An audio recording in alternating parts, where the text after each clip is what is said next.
This question is to determine the number of asymptotes for a given rational function. Please subscribe to our YouTube channel Math Tutor 8285. Your subscription fuels the passion. Let's grow together. Thank you so much.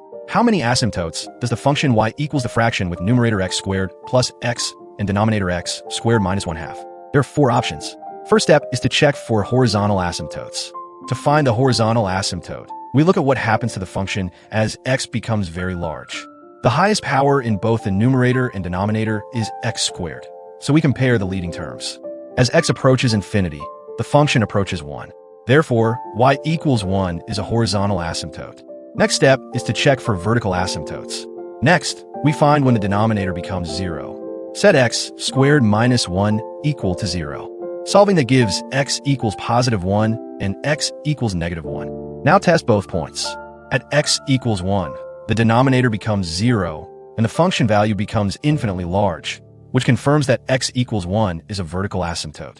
At x equals negative 1, we simplify the function.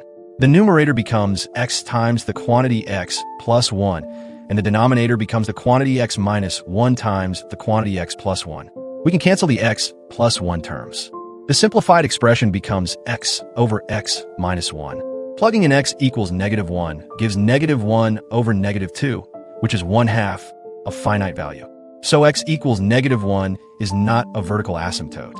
Next step is to check for slant or oblique asymptotes. The degrees of the numerator and denominator are the same, both being 2. That means we can only have a horizontal asymptote, not a slant one. So there's no slant asymptote. Final answer. The function has 1 horizontal asymptote and 1 vertical asymptote, giving a total of 2 asymptotes. So the correct choice is option C. A common error is assuming that x equals negative 1 is a vertical asymptote, just because it makes the denominator 0. Always simplify the expression first, and check if the value really blows up.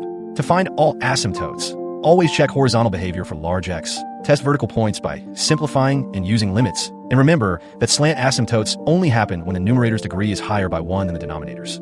That's it for this question solving. This video is based on our math tutoring blog and class recordings.